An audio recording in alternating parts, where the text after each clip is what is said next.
Ladies and gentlemen. This is Motorcycle Sports Radio, bringing you the best in motorcycle sports. You're listening to the 2016 Road Racing Preview on Motorcycle Sports Radio. You're listening to Motorcycle Sports Radio. Remember to like our Facebook page, facebook.com/Motorcycle Sports Radio. And on Twitter, it's at Bike Sports Radio. That's at Bike Sports Radio. Keep it on Motorcycle Sports Radio. You can also get Motorcycle Sports Radio on iTunes and on TuneIn. So don't forget, wherever you go, you can take Motorcycle Sports Radio with you. You're listening to Motorcycle Sports Radio. Remember to download the Spreaker app and follow us on Spreaker to be kept up to date with all of our latest broadcasts. You're listening to the 2016 Road Racing Preview on Motorcycle Sports Radio. Hello and welcome to the 2016 Road Racing Preview on Motorcycle Sports Radio. I'm Simon McCready and I want to thank you very, very much for joining us today. So ladies and gentlemen, what we're going to do in the Road Racing Preview is have a look at the dates for the 2016 road races and also go into a little bit of club and circuit information as well. It is our hope that this episode will be keeping you company during the off season. We all miss the bike racing and hopefully the winter won't be too long going in and we'll get right back in April and get to these bikes racing again. February for the World Superbike, so we look forward to that too. So what we're going to do, we're going to take a look at the dates to start off with and then we'll move on to some club and circuit information. So here we go with the road racing dates for 2016. You're listening to the 2016 Road Racing Preview on Motorcycle Sports Radio. So the first of those dates for you for the 2016 road racing season are as follows. The Mid-Antrim is on the 1st and 2nd of April. The Tandragee 100 is on the 22nd and 23rd of April. The Cookstown 100 is on the 29th and 30th of April. Then on the 10th to the 15th of May we have the Northwest 200. We have the Isle of Man TT from the 28th of May to the 10th of June. Then we have the Kells Road Races the 18th and 19th of June. Then we have Skerries on the 1st and 2nd of July. Then we have Walderstown, the 9th and 10th of July. We have the Southern 100, the 11th to 14th of July. And then we have Faugheen, the 23rd and 24th of July. Armoy Road Races on the 29th and 30th of July. The Ulster Grand Prix is on the 8th to the 13th of August. And then we have the Manx Grand Prix from the 20th of August to the 2nd of September. And Killalane on the 10th and 11th of September. You're listening to Motorcycle Sports Radio. Remember to download the Spreaker app and follow us on Spreaker to be kept up to date with all of our latest broadcasts. You're listening to the 2016 Road Racing Preview on Motorcycle Sports Radio. So we're going to start off by having a look at the Mid-Antrim 150 road races which take place on the 1st and the 2nd of April. So just remember that date as we have said before as well, please folks. The Mid-Antrim150.co.uk website is up and running and well maintained as well. If you're going to visit those races and you need some information about the circuit, about how to get there, about the history, it's an absolutely fantastic portal for that. So it's Mid-Antrim150.co.uk. So let's take a wee look at the circuit. Is 3.539 miles and it runs in an anti-clockwise direction, starting in Clock Village and finishing in Clock Village. And basically it's a far cry from the very first race held way back then, which was originally on a 6-mile circuit. Yes, a 6-mile circuit. And then in 1947 the circuit was changed to a 10.4-mile Ballygarvey circuit, and it was left like that up until 1954. So we're going to bring you some facts about the Mid-Antrim 150 road races as well, just from the Mid-Antrim150.co.uk website. So some interesting facts. The official programme for the first Mid-Antrim road race cost 1 shilling. That is 5 pence in today's money. You don't get anything for that money these days, that's for sure. And between 1970 and 1982 the race was known as the Gallagher Mid-Antrim 150. The first double winner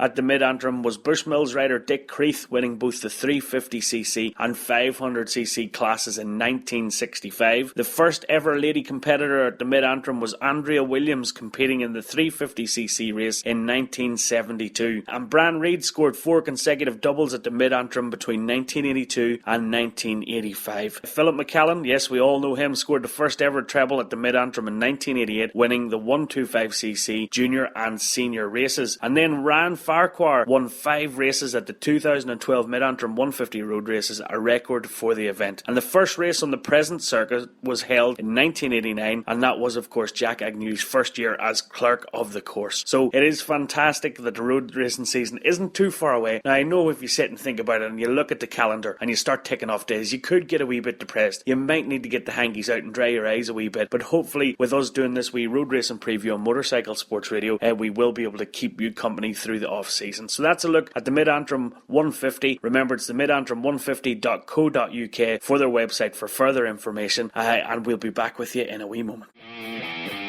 You're listening to the 2016 Road Racing Preview on Motorcycle Sports Radio.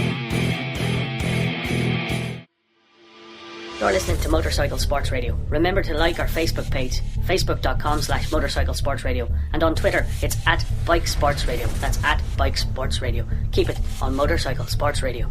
You can also get Motorcycle Sports Radio on iTunes and on TuneIn. So don't forget, wherever you go, you can take Motorcycle Sports Radio with you.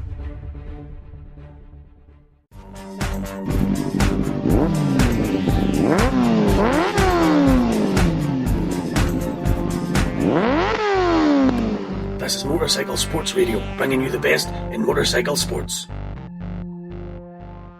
So a look now at the Tandragee 100, which is on the 22nd and 23rd of April 2016. Now, the Tandragee 100 is proudly put on by the North Armagh Motorcycle and Car Club and the Tandragee 100 Supporters Club, and it dates away back to the 19th of April 1958. The circuit is just over 5 miles long, and it is an absolutely fantastic track to spectate at and to watch racing at. I have to say, I haven't been there many times. It is wonderful indeed. So a few facts from the Tandragee 100 website for you. And ladies and gentlemen, once again, if you're planning on attending the Tandragee 100 this year, which I strongly suggest you do because it's absolutely fantastic, the website is well maintained and it's tandragee100.co.uk. That's tandragee100.co.uk. So a wee look at some of the facts from the website, just to let you know. Michael Dunlop currently holds the outright lap record of 109.297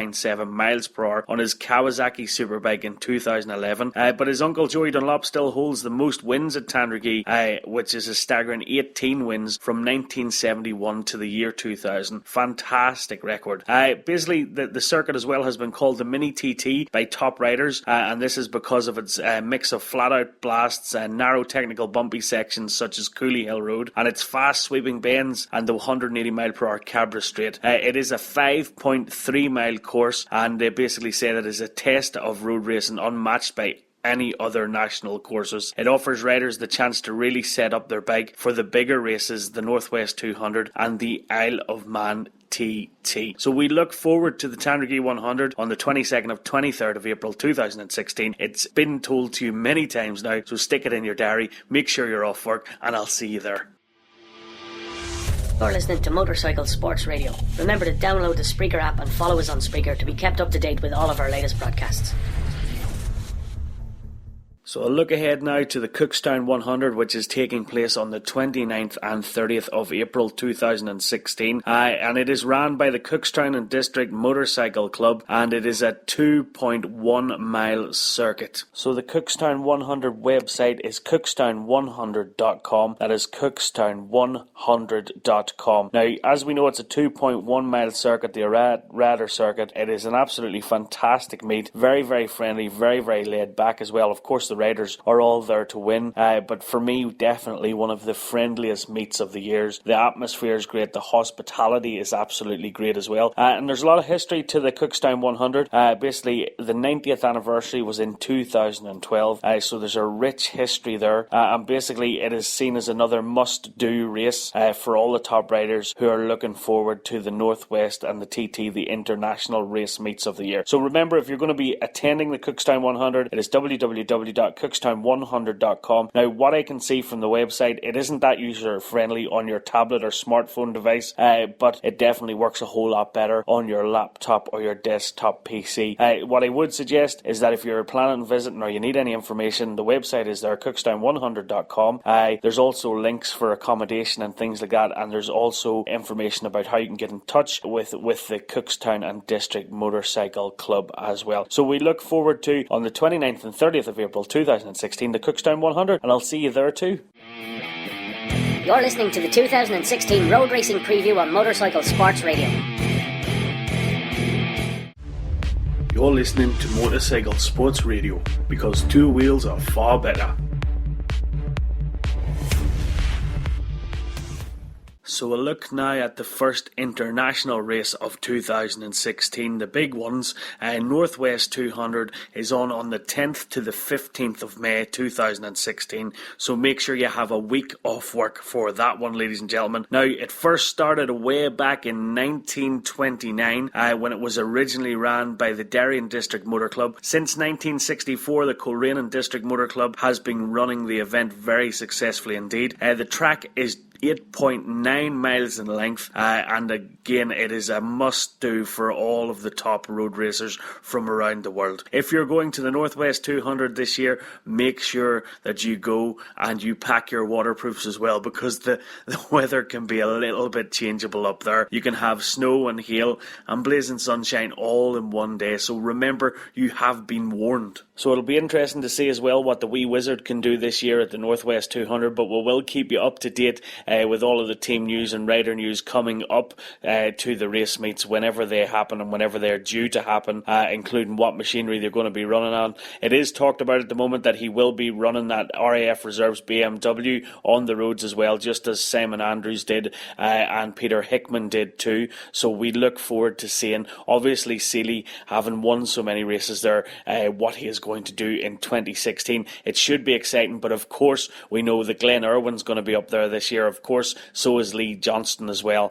So let's hope they can bag a couple of wins too. So the Northwest 200 then, that website is northwest200.org. That is northwest200.org, and we know that it's held each year in May, and it attracts hundreds of thousands of visitors to Northern Ireland. It really is one of the favourites with the fans, and of course, as I've said, it does tend to have changeable weather, which can really affect the day's racing and the plans for the day's racing as well. As we all know well with last year, basically we had hail and rain and blazing sunshine all in the space of an hour, never mind throughout the day, and I know it was a bit stop-starty last year, and we look forward to it running a wee bit more smoothly this year. So basically it runs between the towns of Portstewart, Coleraine and Portrush. It's known as the Triangle. It's one of the fastest tracks in the world, with speeds in excess of 200 miles per hour. That, for those boffins out there, that's over 320 kilometres an hour, and it is an absolute favourite with all of the riders as well, given some of the fantastic corners and the fact that it's such a good, huge track as well. So we look forward to the Northwest 200. Remember, it's the northwest200.org to get on there. Remember, you need to book early for these B&Bs and stuff like that for the Northwest 200. I know that from past experience myself, so if you're going, get it booked. That is on the 10th to the 15th of May 2016.